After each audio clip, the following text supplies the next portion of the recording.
Hi friends, welcome to newspaper analysis class. So in this video, we will discuss about the Supreme Court views on sedition laws. Supreme Court, while dealing with a case of sedition against two Telugu channels, held that it is a time to define the limits of sedition. The Supreme Court has criticized indiscriminate use of sedition laws against critics, journalists, social media users, activists, and citizens for airing grievances against government. Supreme Court is of view that the ambit and parameters of provisions of Section 124A, 505, 153A of Indian Penal Code requires an interpretation, particularly in the context of right of the electronic and print media to communicate news information and the rights of even those that may be critical of prevailing regime. So, Supreme Court in this case, it was very clear that there is a need to clearly define the limits of sedition laws. So, as of now, there is no clear definition of sedition. There is no clear definition of hate speech. So, Supreme Court held that. So, these should be clearly defined in IPC. So, there should be a clear sections.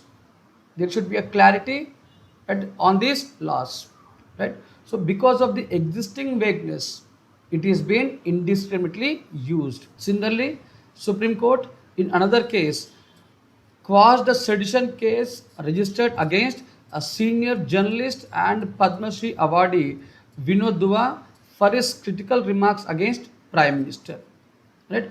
And Supreme Court clearly upheld the right of every journalist to criticize even brutally the measures of the government with a view to improve or altering them through the legal means. The free speech of journalists should be protected from the charges of sedition.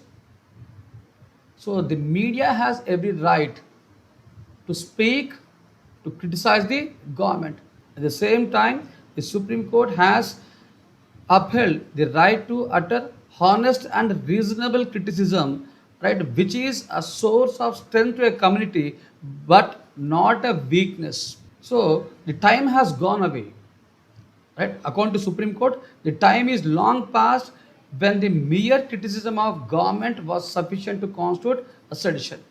So Supreme Court, while referring the Kedarnath judgment, which is given in 1962 on Section 124A, right, which is intended only to punish subversion of a lawfully established government through violent means.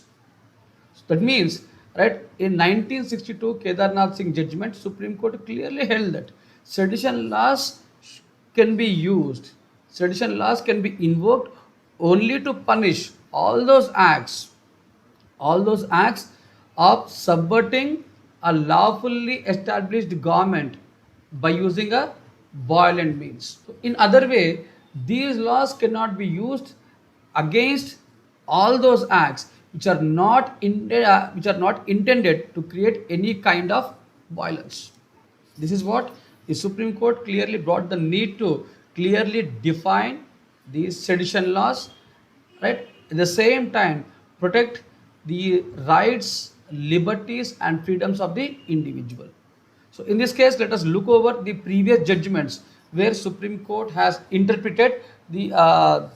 Let us look over the previous judgments given by Indian judiciary on the issue of sedition laws.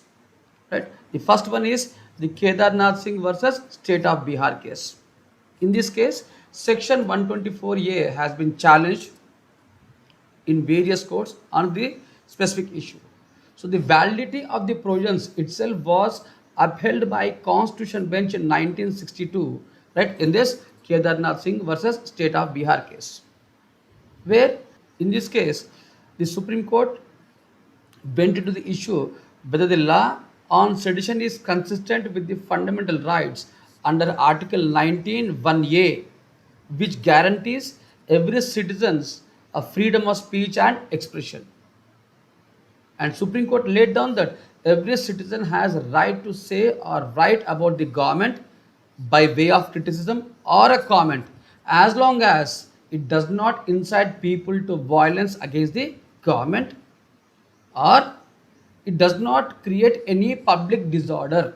Similarly, right, in 2015, the Maharashtra government has issued a circular which is to be followed by the police while filing any kind of sedition cases.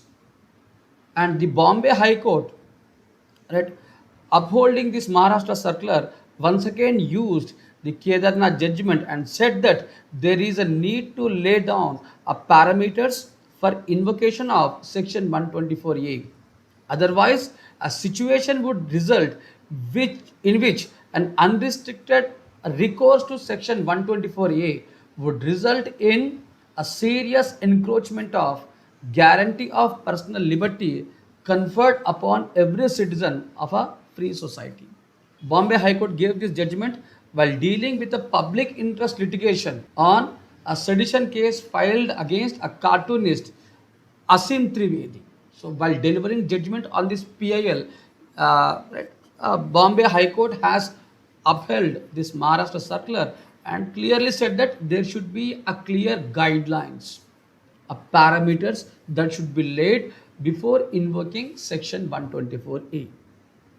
Similarly, in Balwant Singh versus State of Punjab case, so it was a case that came in the backdrop of assassination of Indira Gandhi. It held that casual raising of slogans once or twice by two individuals alone cannot be said to be aimed at exciting or attempting to excite hatred or disaffection by the government.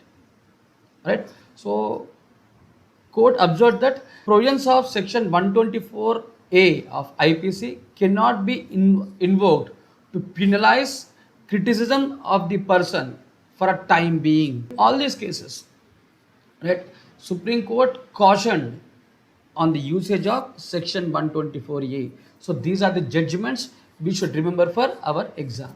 So here you can expect a question from the side of in polity, particularly on the issue of, right, fundamental rights, right to liberty, freedom of speech, right, and the question may be asked entirely on the sedition laws. So in this backdrop, we should also remember that the government of India, the Ministry of Home Affairs, has constituted a committee to bring reforms in IPC, particularly reforming section 124A, 153A and 505, so that, right, the cases dealing with hate speech and sedition laws are clearly defined and penalized. So I'll make a separate video on this